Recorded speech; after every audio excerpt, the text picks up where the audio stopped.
તો મેં તમને વાત કરી તેમ E1 E2 E3 E4 dot dot dot dot EJ એટલે કોઈ પણ વચ્ચેનું, અને ડોટ ડોટ ડોટ અંતિમ એટલે EM એ અલગ અલગ ઘટનાઓ, અથવા મેં તમને ઉદાહરણ આપ્યું તો સુરતની અંદર અલગ અલગ સ્થાન પર પરિસ્થિતિ છે. સ્થાને પણ એક પ્રકારની પરિસ્થિતિ છે, ઘટના પણ એક પ્રકારની પરિસ્થિતિ છે, પર અલગ અલગ પ્રકારના ધંધા A1 A2 A3 એ ડોટ ડોટ ડોટ AI એટલે વચ્ચેનો કોઈ પણ, અને ડોટ ડોટ ડોટ AN એટલે અંતિમ છેલ્લું, અને અલગ અલગ ક્રિયાઓ કરવામાં આવે તો દરેક જગ્યાએ અલગ અલગ વળતર મળે કે સેમ મળે?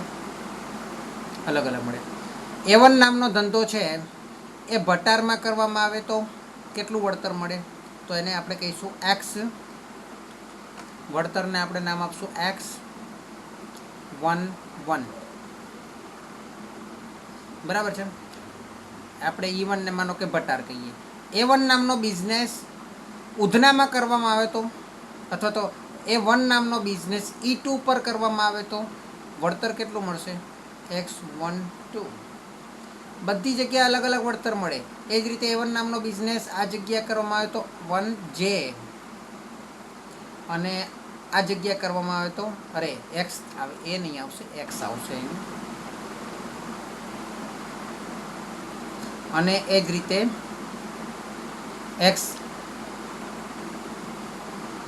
એક્શન પહેલાં લખીએ 1, અને પરિસ્થિતિ પછી લખીએ એટલે M.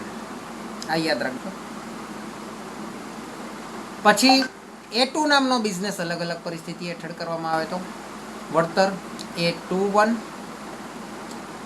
X22 dot dot dot X2J dot dot dot X2M.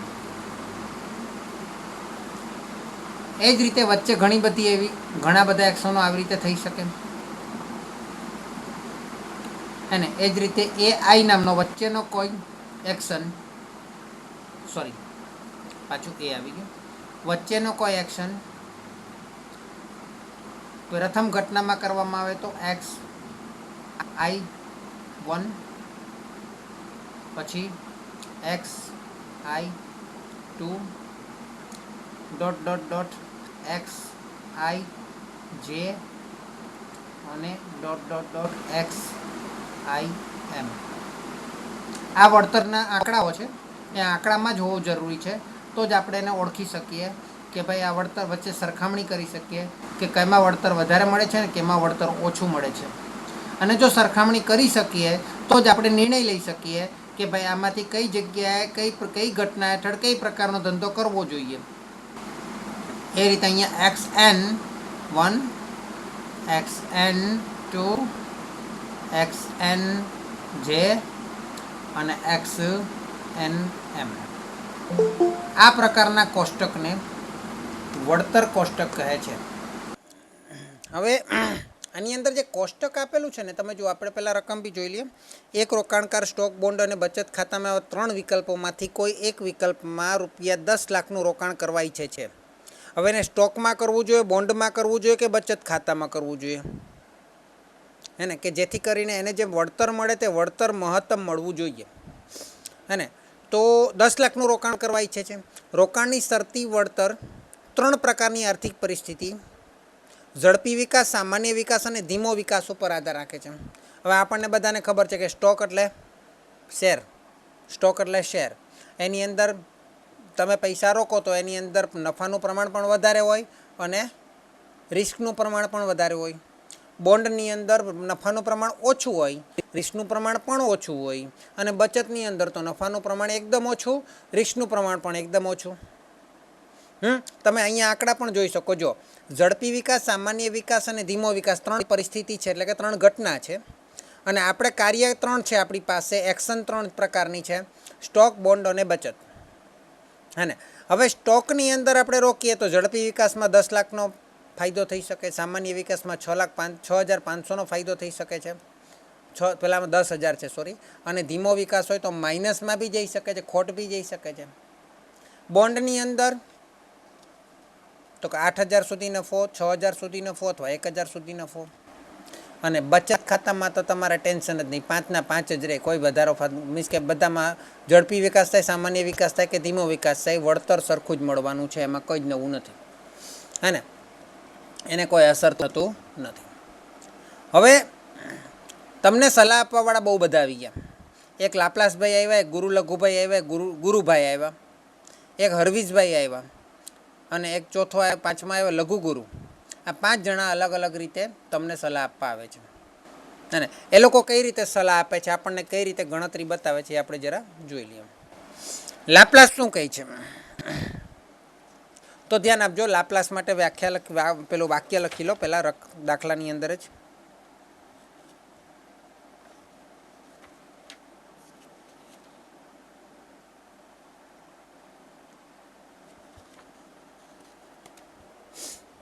Laplace છે ને, લખો. લાપ્લાસના નિયમમાં હેડિંગ આપજો, લાપ્લાસનો નિયમ. લાપ્લાસના નિયમમાં દરેક ઘટના બનવાની સંભાવના સરખી છે.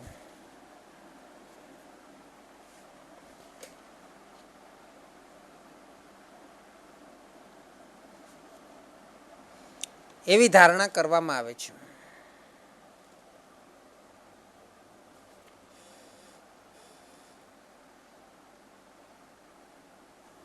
હવે ડાયરેક્ટ સૂત્ર લખો. ક્રિયાનું અપેક્ષિત મૂલ્ય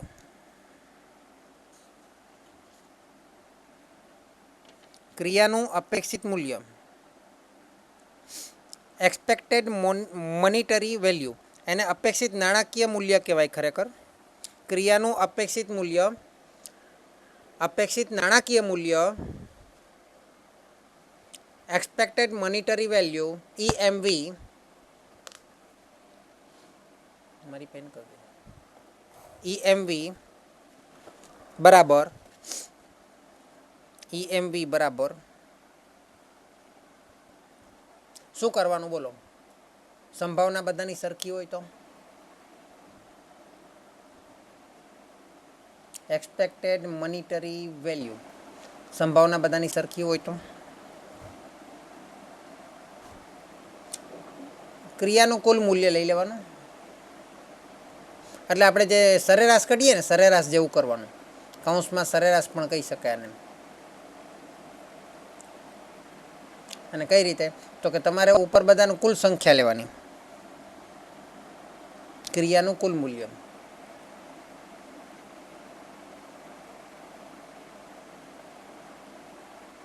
અને ખરેખર કુલ શબ્દ ના વપરાય, કારણ કે વિકલ્પો છે.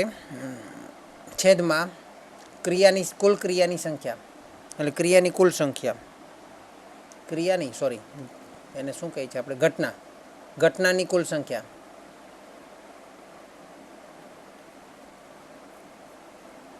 અને હવે આ દાખલાની અંદર આપણે જોઈએ તો આપણી પાસે 3 પેલા છે, ઝડપી વિકાસ, સામાન્ય વિકાસ ને ધીમો વિકાસ, હે ને, એ 3 ઘટનાઓ છે, બરાબર છે. અને 3ની અંદર 3 વિકલ્પો છે. તો તમે આના માટે કરવા જાઓ તો બધાની સંભાવના સરખી છે, હે ને, એટલે તમારો EMV શું આવશે? તો કે EMV સ્ટોક માટે આપણે લાપ્લાસના નિયમ મુજબ જઈએ. એક મિનિટ. હવે આને સૂત્ર મુજબ શોધીએ પછી શું કરવાનું એ બી જોઈ લઈએ. લાપ્લાસ માટે EMV બરાબર પહેલાં સ્ટોક માટે EMV બરાબર, તો ક્રિયાનું કુલ મૂલ્ય કેટલું છે? તો કુલ મૂલ્ય માટે શું કરવું પડશે? બધાનો સરવાળો કરવો પડશે. 10,000 પ્લસ 6,500 પ્લસ માઇનસમાં 4,000 ના છેદમાં કેટલી ઘટના છે? કુલ ઘટનાની સંખ્યા કેટલી છે? 3. એટલે કેટલા થશે? 10,000 પ્લસ 6,500 માઇનસ 4,000 એટલે કેટલા થશે? 12,500. 10 ને 6 14માંથી 4 જાય તો, એટલે 16માંથી 4 જાય તો 12,500 ભાગ્યા 3 કેટલા આવે છે? મને કહો કેટલા આવે છે? 4,000, 4 તરી 12, 2.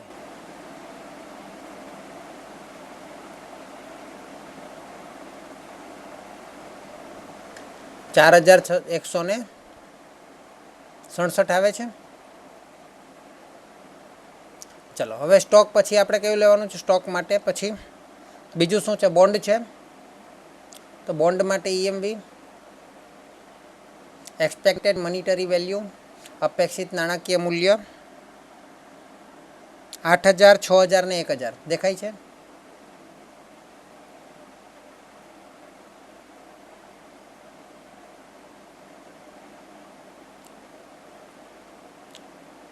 આઠ ને 6 14 ને 15,000 ભાગ્યા 3 5000.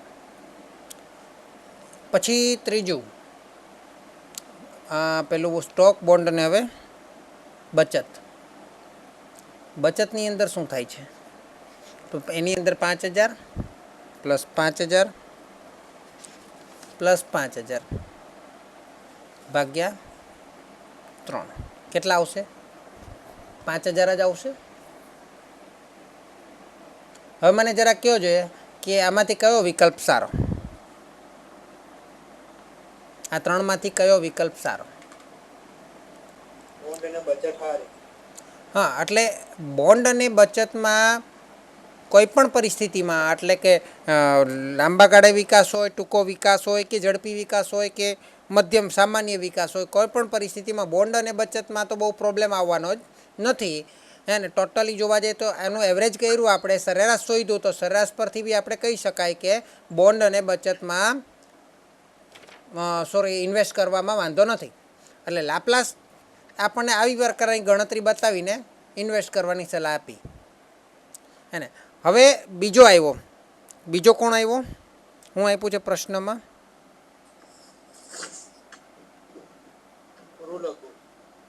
ગુરુ લઘુ. બીજો આવ્યો ગુરુ લઘુ. હવે જોઈએ સ્ટેટિસ્ટિકની અંદર ગુરુ લઘુ શબ્દ વાપરે કે લઘુ ગુરુ શબ્દ વાપરે કે કોઈ પણ શબ્દ વાપરે, સ્ટેટિસ્ટિકની અંદર હંમેશા ઊંધેથી જવાનું. કેમ કે આ બધી વસ્તુ છે ને ઇંગ્લિશમાં બુક બનેલી હોય સૌથી પહેલાં, અને સૌથી પહેલાં ઇંગ્લિશમાં બુક બનેલી હોય એટલે એમાંથી આપણે ગુજરાતી કરીએ.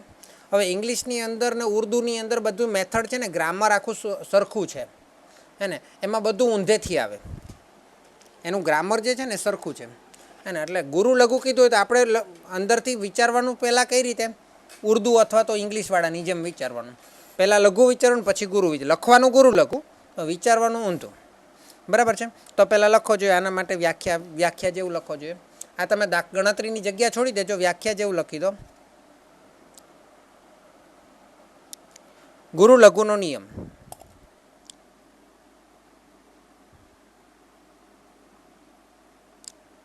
આ નિયમને વાલ્ડના નિયમ તરીકે પણ ઓળખવામાં આવે છે.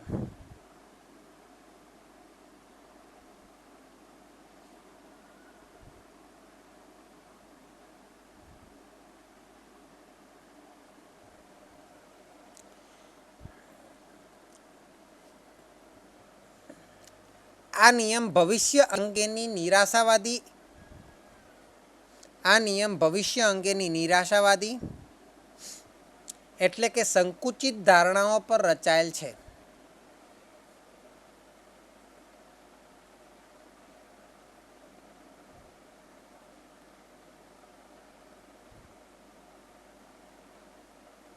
એટલે કે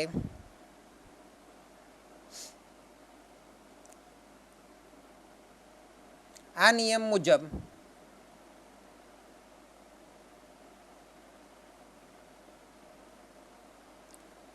નિર્ણયકાર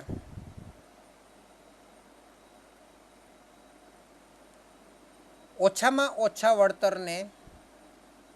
ઓછા વળતરની આશા રાખી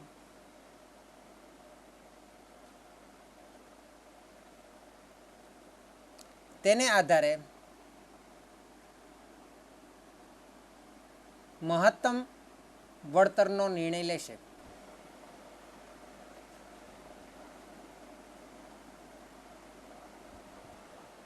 ચલો, એના નામ પરથી જ છે ને, નિરાશાવાદી છે એટલે એમાં કંઈ મગજમારી જેવું નથી, એમાં કરવાનું કંઈ નથી, સિમ્પલ છે. ગુરુ લઘુ કીધું છે એટલે વિચારવાનું શું આપણે પહેલાં? કોણ કહેશે મને? શું વિચારશું? બોલો, ભૂલાઈ જવાશે. શું વિચારશો? પછી ભૂલાઈ જવાશે, અત્યારે નહીં બોલશો તો. વિચાર પહેલાં લઘુ વિચારવાનો, પછી ઊંધું. અને એટલા માટે કે આ નિરાશાવાદી છે. આ નિરાશાવાદી એટલે શું? આ નિરાશાવાદી એમ કે ભાઈ આપણે વધારે નફાની કોઈ ટેન્શન નથી, પણ આપણને ખોટ નહીં જવી જોઈએ. ખોટ નહીં જવી જોઈએ. એટલે બરાબર છે. નિરાશાવાદી વિચારસરણી એમ ધરાવે કે બહુ નફો ના થાય જ કંઈ નહીં, પણ ખોટ તો નહીં જ જવી જોઈએ. તો એ ત્રણ પ્રકારની વસ્તુમાં, એટલે કે સ્ટોકમાં, બોન્ડમાં અને બચતમાં નિરાશા રાખીને પહેલાં તો એની અંદર એ જ વિકલ્પ પસંદ કરશે કે ભાઈ વધારે નફો થવાનો જ નથી, ખોટ જાય તો કેટલી જાય છે, અથવા તો ઓછામાં ઓછો નફો થાય તો કેટલો થાય છે એ જોઈ લેશે. તો સ્ટોકની અંદર ઓછામાં ઓછો નફો કેટલો થાય છે મને કોઈ કહેશે? માઇનસમાં 4,000 ખોટ જાય છે. બોન્ડની અંદર ઓછામાં ઓછું વળતર કેટલું મળે છે ભાઈ? 1,000. અને બચતની અંદર ઓછામાં ઓછું વળતર કેટલું મળે છે ભાઈ? 5,000. એટલે આના મત મુજબ શું થાય કે ઓછામાં ઓછું આપણે ગણ્યું ને એમાં બચત વધારે છે કે નહીં? ઓછામાં ઓછું જે પહેલાં ગણી લીધું, એટલે પહેલાં શું ગણ્યું આપણે? લઘુ ગણ્યું, ઓછામાં ઓછું ગણ્યું. પછી એ જે જવાબ આવ્યો એમાંથી સૌથી વધારે એટલે કે ગુરુ જોયું આપણે, એટલે ને ગુરુ લઘુનો નિયમ કહેવાય કે ભાઈ આપણે. અચ્છા, નિરાશા શા માટે આની? કે ભાઈ આપણે વધારે નફો નથી જોઈતો, આપણે નુકસાન નહીં થવું જોઈએ. નુકસાન થાય તો ઓછામાં ઓછું થવું જોઈએ, એ પહેલાં જોઈ લીધું. પછી એમાંથી કયો વિકલ્પ વધારે સારો છે એ જોઈ લીધું એણે. એટલે એણે શું વિચાર્યું કે ભાઈ બચત કરવી જોઈએ. એટલે જે પણ સલાહકાર આ પ્રકારનું સૂચના આપે એ મોટાભાગે બચત ખાતામાં પૈસા મૂકતા હોય, ફિક્સ ડિપોઝિટમાં પૈસા મૂકતા હોય, જે લોકોની વિચારસરણી આ ટાઈપની હોય, હે ને. મોટાભાગે ઓછી ઇન્કમ ધરાવનારા, અથવા તો અમુક ઉંમર થઈ જાય ને 30-40 વર્ષ, 50 વર્ષ પછી એ લોકો છે ને રિસ્ક નહીં લેતા હોય, વધારે રિસ્ક લેવાની ક્ષમતા ના હોય એ લોકોમાં. એટલે એ લોકો પછી આ પ્રકારની વિચારસરણી રાખવાવાળા થઈ જાય. ચલો, ત્યાર પછી ત્રીજો કોણ આવ્યો આપણને સલાહ આપવાવાળો? જોઈએ તો ગુરુ. કોણ આવ્યો? ગુરુ. બોલો જોઈએ, હવે આમાં શું કરશું આપણે? ગુરુમાં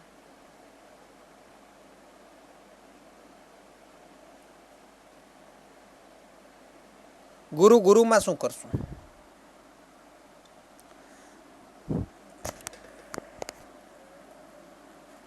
હવે ગુરુનો નિયમ આશાવાદી છે. શું છે? આશાવાદી. એમ જોઈએ કે વધુમાં વધુ નફો કેમાં થાય છે? શું કરે? વધુમાં વધુ નફો કેમાં થાય છે? એ બધામાંથી પાછો વધુમાં વધુ કેમાં થાય છે? ગુરુ. છેલ્લું પણ ગુરુ અને પહેલું પણ ગુરુ. ચલો, તો મને કહેશો સ્ટોકમાં ગુરુના નિયમ મુજબ શું થશે? ઝડપી વિકાસ એટલે આંકડો 10,000. બોન્ડમાં 8,000. અને બચતમાં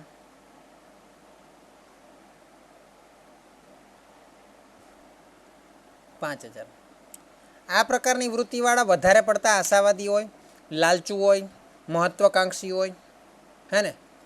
તો એ લોકો શું કરે? એ નહીં જોવે કે ભાઈ પોતાને કેટલું નુકસાન થઈ શકે છે. એને તો લાલચ હોય 10,000 રૂપિયા મળવાની. બરાબર. આ બી સંપૂર્ણપણે યોગ્ય ના કહેવાય. એટલે કે ગુરુ આ બી સંપૂર્ણપણે યોગ્ય ના કહેવાય, ગુરુ લઘુ. એના કરતાં તો આપણે જે EMV કરતા હતા ને, આપણે અપેક્ષિત તક નુકસાન, એ હજુ સારું કહેવાય કે એને ત્રણ વસ્તુઓને ધ્યાનમાં રાખી. બરાબર ને. અચ્છા, એના કરતાં પણ સારો આવે છે. કોણ આવે છે જોઈએ. એના પછી કોણ છે? હરવીઝ. એ હરવીઝ વધારે સારો કહેવાય, હોશિયાર કહેવાય. કઈ રીતે હોશિયાર કહેવાય આપણે જોઈએ. અહીંયા બાજુમાં જગ્યા છે તો ગણતરી થઈ જશે.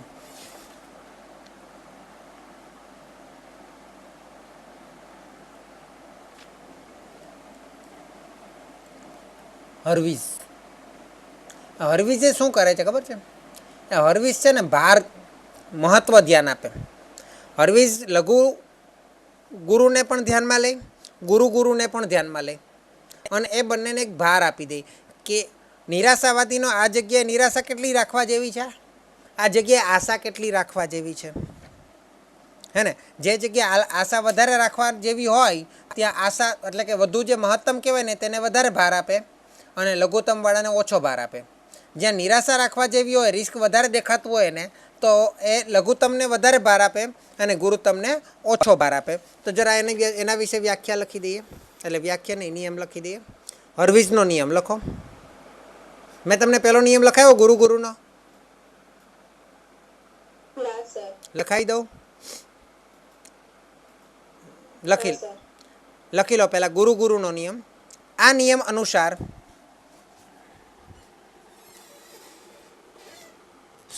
સૌ પ્રથમ પ્રત્યેક ક્રિયામાંથી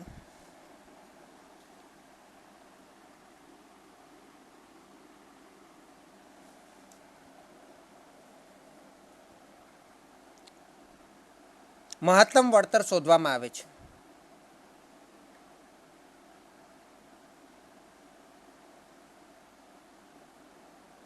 અને આ મહત્તમ વળતરમાંથી પણ મહત્તમ વળતરની પસંદગી થાય છે.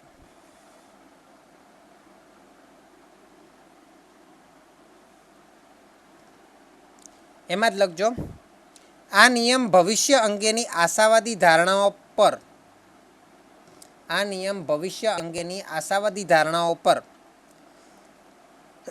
રચાયેલો છે.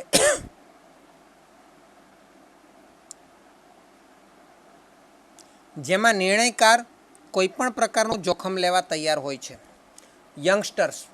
યંગસ્ટર્સ બધા એવા જોઈએ.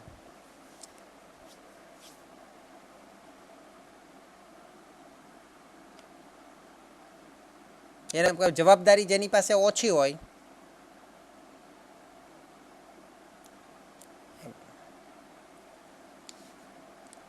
ત્યાર પછી હર્વિઝનો નિયમ લખી લઈએ. આ નિયમ હર્વિઝનો નિયમ એણે આ બંનેનું થોડું મિક્સ કર્યું, જે જરૂરત પ્રમાણે એણે ભાર આપ્યો. આ નિયમ સંપૂર્ણપણે આશાવાદી અને નિરાશાવાદી નથી. હર્વિઝ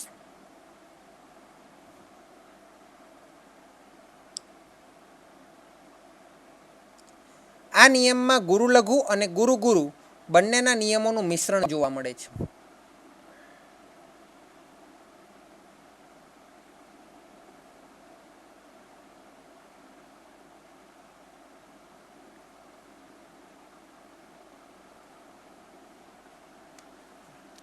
આ નિયમનો ખ્યાલ હર્વિઝ નામના આંકડાશાસ્ત્રીએ આપ્યો હતો.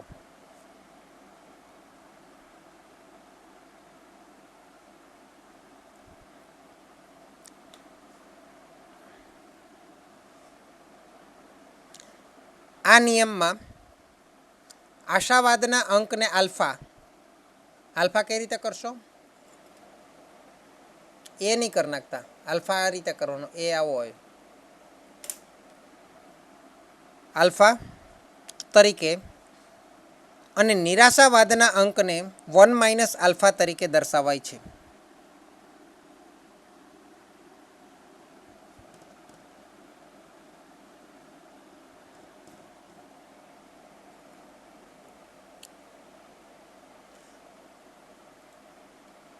હવે જેમ આપણે શું કર્યું હતું, ગુરુ લઘુમાં આપણે લઘુત્તમ વળતર શોધેલું અને ગુરુ ગુરુમાં આપણે ગુરુત્તમ વળતર શોધેલું.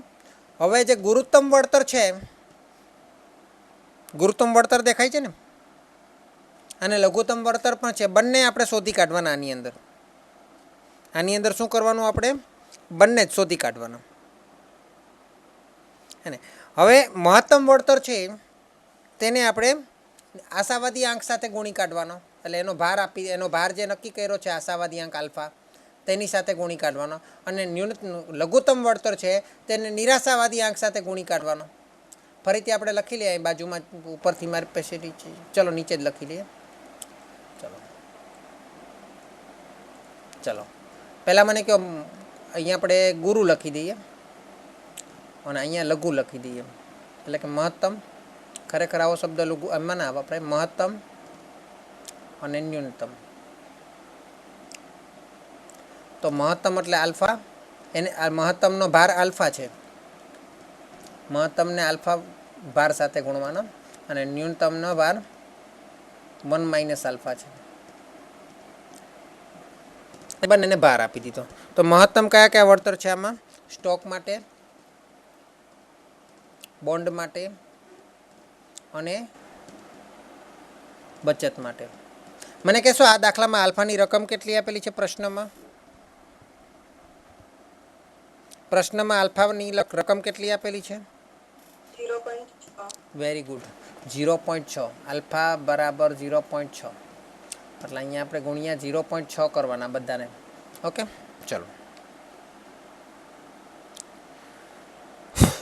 પછી લઘુત્તમ એટલે 1 માઇનસ આલ્ફા, એટલે 1 માઇનસ 0.6, એટલે અહીંયા 0.4 વડે ગુણવાના. ઓકે, આપણે જરા જગ્યા રાખવી પડશે, કંઈ નહીં. ચલો, સ્ટોકમાં મહત્તમ કયા કયા છે? 10,000, 8,000 ને 5,000. 10,000, 8,000 અને 5,000 ગુણ્યા 0.6 કરો જોઈએ. 10,000 ગુણ્યા 0.6, 10,000 ગુણ્યા 0.6 એટલે કેટલા આવશે? 6,000. 8,000 ગુણ્યા 0.6, 4,800. અને 5,000 ગુણ્યા 0.6, 0.6 એટલે આમ જોવા જઈએ તો 60%. એટલે એનો કહેવાનો એમ છે કે આશા 60% રખાય એમ છે અને નિરાશા 40% રખાય એમ છે. એટલે રિસ્ક લેવા જેવું 60% રિસ્ક લેવા જેવું છે ને 40% રિસ્ક લેવા જેવું નથી. અને તમે 10,000ના 60% કરો તો બી એ જ આંકડો આવશે. ચલો, ત્યાર પછી શું છે? ન્યૂનતમ વળતરમાં માઇનસમાં 4,000 છે, 1,000 છે પ્લસમાં, અને પેલામાં 5,000 છે. હવે એના 40% કરવાના. 0.4, 0.4, 0.4, ચોકે 1600 માઇનસ 1600. 1,000 ગુણ્યા 0.4 એટલે 400. અને 5,000ના 40%, 2,000.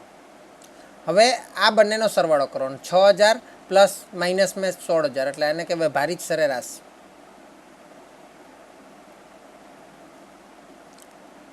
આ ભારિત સરેરાશ એ લોકોએ બતાવ્યું અલગ છે. બાકી આપણું સૂત્ર જે છે ને WI/I અથવા WX/X એ જ સૂત્ર છે. ખાલી એ લોકોએ આપણને શું કર્યું કે પ્રેઝન્ટ અલગ રીતે કરેલું છે. ચલો, 6,000 માઇનસ 1600 કેટલા થશે? 6,000માંથી 1600 જાય તો 6,000માંથી 1,000 જાય તો 5,000માંથી 600 જાય તો 4,400. બોન્ડમાં 48, 52, 5,200. અને બચતની અંદર 5,000. એમાં તો કંઈ 3 માર્કું હતું. એટલે તો આ હર્વિઝના નિયમ મુજબ કયું સારું ભાઈ? કેમાં પેલું કરવું સારું? બોન્ડમાં બચત કરવી સારી, બોન્ડમાં ઇન્વેસ્ટ કરવું સારું? એટલે એક પછી એક આપણી પાસે સલાહકારો આવતા જાય છે. આપણી પાસે પૈસા આવ્યા ને ઇન્વેસ્ટ કરવા માટે, એટલા માટે, હે ને? અને બધા એકબીજાની કાપે છે કે પેલો કે ગુરુ લઘુવાળો, ગુરુવાળો કે ગુરુ લઘુવાળો ખોટો. હવે હર્વિઝ કે બંને ખોટા. ચલો, હવે ચોથો કોણ છે? એના ચોથો તો આવી ગયો ને. પાંચમો કોણ છે જોઈએ. પાંચમો થોડો લાંબો છે સમજવામાં. પાંચમાનું નામ શું છે? લઘુગુરુ. ઊંધું આવ્યું જો. લઘુગુરુ નિયમ. આ લઘુગુરુ નિયમ એટલે શું?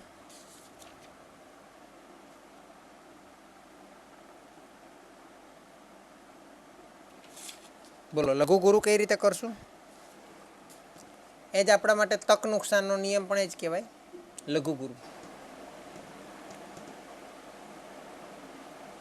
હવે આની અંદર પણ વાંચવાનું તો એ જ રીતે, વિચારવાનું તો એ જ રીતે. મેં તમને કીધું તેમ કે સૌથી પહેલાં તો ગુરુ એટલે કે મહત્તમ જ જોવાના. ગુરુ એટલે મહત્તમ જોવાના. પણ પછી શું લખો જોઈએ એના વિશે? લઘુગુરુનો નિયમ અથવા તો તક નુકસાનનો નિયમ.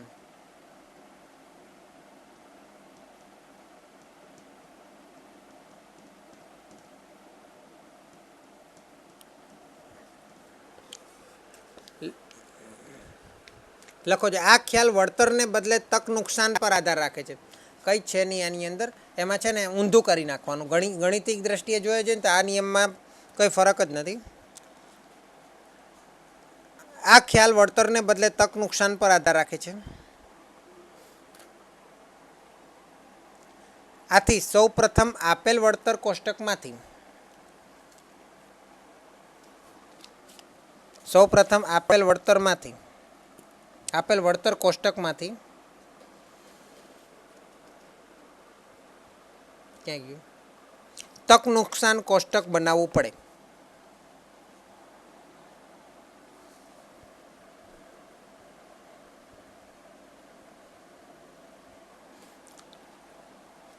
તો આની અંદર જરા સ્ટેપ લખી નાખજો. સૌપ્રથમ દરેક ઘટનામાંથી મહત્તમ વળતર પ્રાપ્ત કરો.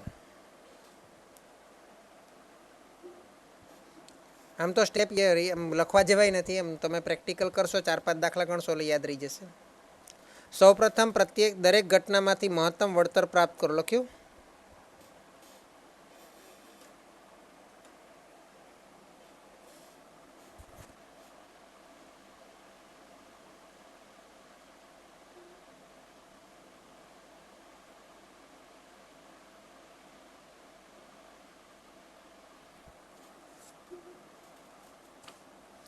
મહત્તમ વળતરમાંથી ઘટનાના અન્ય વળતર બાદ કરો.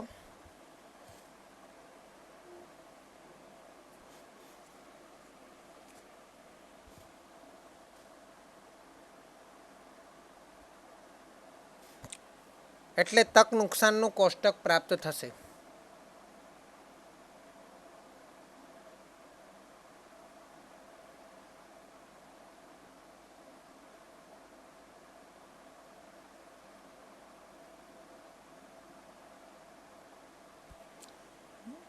મળેલ તક નુકસાન કોષ્ટક પરથી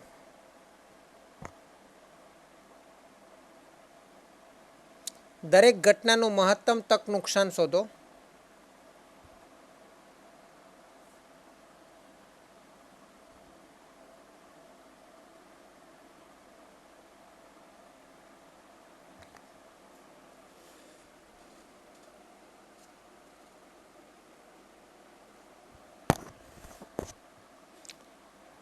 તેમાંથી લઘુત્તમ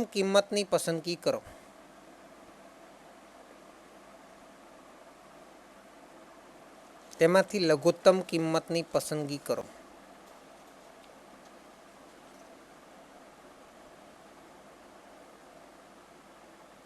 લખાયું?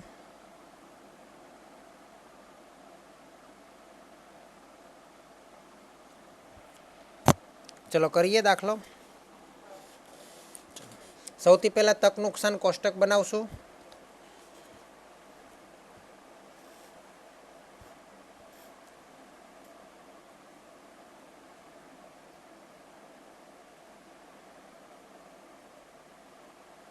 પહેલું શું છે આપણું?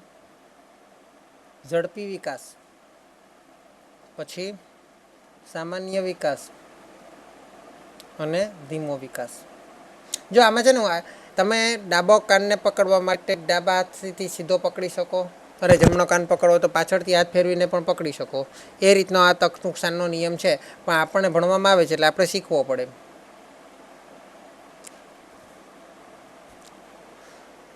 એ હું તમને સમજાવીશ મેથેમેટિકલી એકદમ.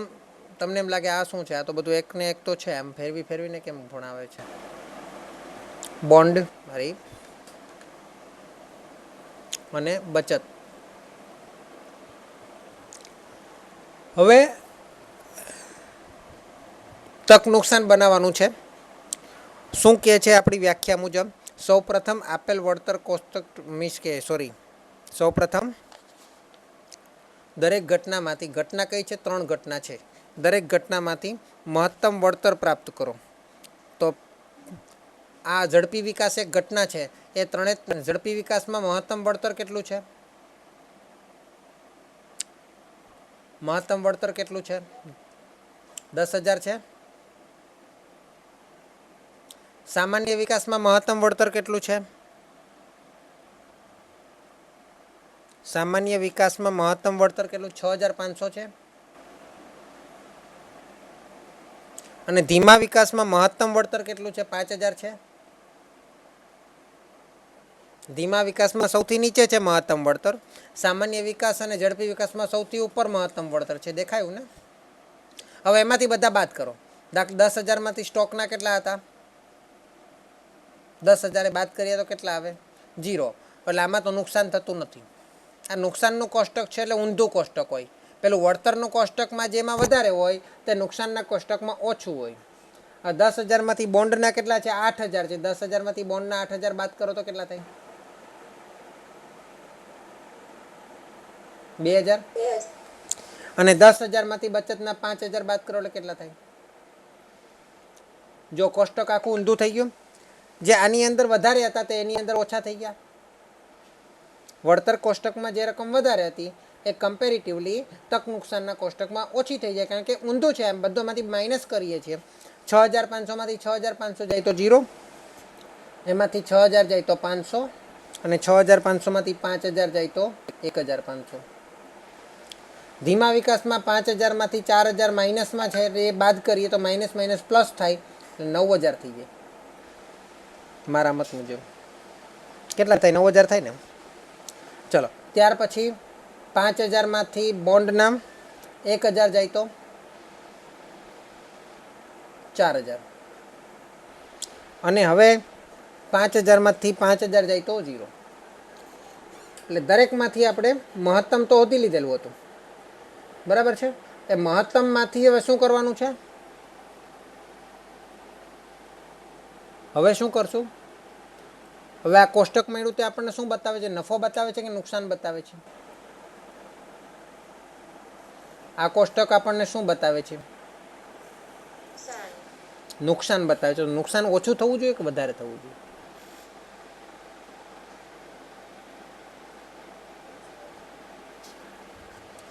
બોલો બોલો. નુકસાન ઓછું થવું જોઈએ કે વધારે થવું જોઈએ?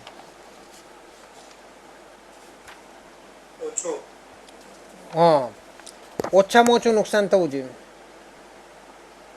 તો ઓછામાં ઓછું નુકસાન દરેક ક્રિયામાં કેટલું છે? આની અંદર સ્ટોકમાં ઓછામાં ઓછું નુકસાન કેમાં છે? 0. આ છે ને ઓછામાં ઓછું નુકસાન. બોન્ડમાં ઓછામાં ઓછું નુકસાન?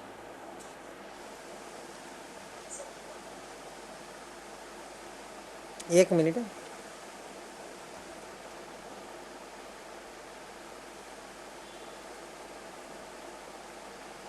અરે સોરી, મારી ભૂલ થઈ ગઈ. આ લઘુ ગુરુ છે ને, તો પહેલા ગુરુ લેવાનું ને. મહત્તમ નુકસાન લઈ લેવાનું. મહત્તમ નુકસાન કયું છે? 9,000.